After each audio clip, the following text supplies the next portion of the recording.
Start करता हूँ। Welcome friend, welcome to बुलरियस बेयर डाउन फैमिली।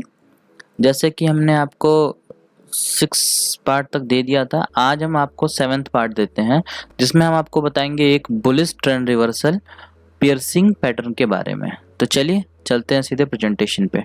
तो यहाँ से हम देखते हैं पियर्सिंग पैटर्न का बुलिश ट्रेंड रिवर्सल होता है। मतलब कि जब भी ये डाउन को एक ट्रेंड आया हुआ है, तो वहाँ से अगर ये फॉर्मेशन आपको अगर दिखता है तो यहाँ से आप बुलिश मूव ले सकते हैं, बुलिश मूव को आप पकड़ सकते हैं। तो वो ये चीज़ बताता है।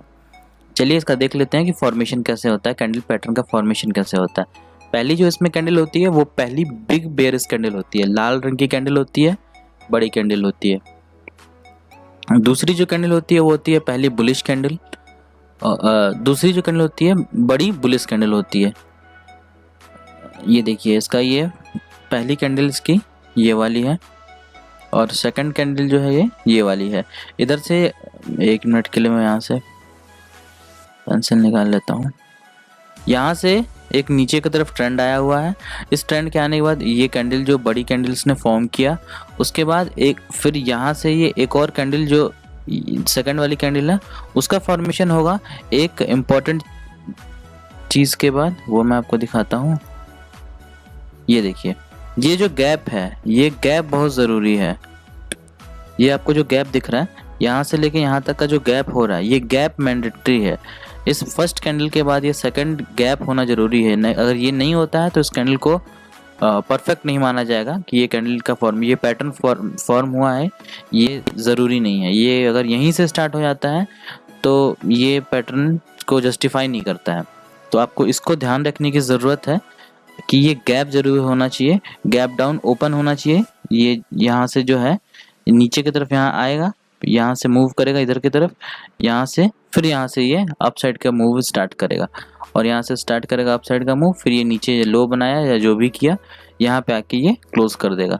तो इस तरीके का फॉर्मेशन होना ज़रूरी है। इसके लिए हम आपको एक और चीज़ बताते हैं। 1 मिनट में ज़रा इसको इरेज कर दूं।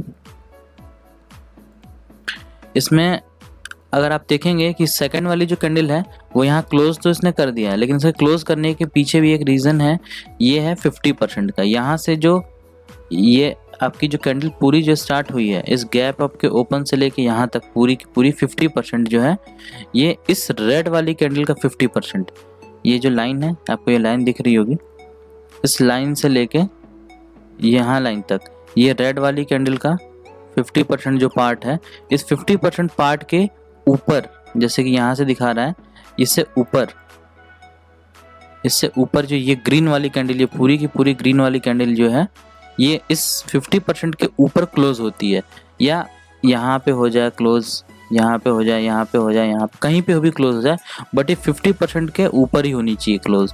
तो ये इस पैटर्न को जस्टिफाई करता है कि ये ग्रीन कैंडल 50% के ऊपर क्लोज करे और तभी ये पैटर्न जस्टिफाई होगा और यहाँ से फिर एक अप ट्रेंड स्टार्ट हो जाता है। ये होता है पियर्सिंग पैटर्न। ये आपको आमतौर पे आपको हर जगह देखने को मिल जाएगा। मतलब ये आप चार्ट अगर आप देखते हैं तो उस चार्ट में लगभग 1-2 तो दिख ही जाएंगे। जब 20 या 25 ट्रेंड में से 2-3 दिख जाएंगे। उतना ज़्यादा नहीं दिखता है ये ट्रेंड, ये पैटर्न, बट ये अच्छा पैटर्न है। इस पैटर्न को पकड़ लेने के बाद आपको एक अच्छा मूव मिल जाता है। और चलिए इसके बाकी की जो चीज़ें हैं वो देख लेते हैं। जैसे कि हमने आपको बताया कि इसका जो डाउन ट्रेंड के बाद आना चाहिए, पहली जो कैंडल होती है वो बेरिश कैंडल होनी चाहिए, दूसरी जो होती है वो बुलिश कैंडल होनी चाहिए। वो चीज़ें हैं। यहाँ पे है गैप डाउन ओपन होना बहुत ज़रूरी है और ये जो है बुलिश रिवर्सल होता है। ये चीज़ हमने आपको बताई। और अगर आपको ये चीज़ें थोड़ी भी समझ में आ रही हैं तो आप मेरे चैनल को सब्सक्राइब करें।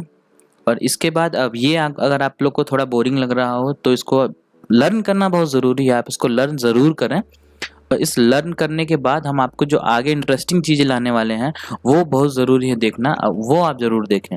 इसके बाद तो मैं वही बता रहा था कि अगर आपको इन सब चीज़ों के बारे में समझ में आ रहा हो तो आप मेरे चैनल को सब्सक्राइब करें और बेल आइकन को दबाएं।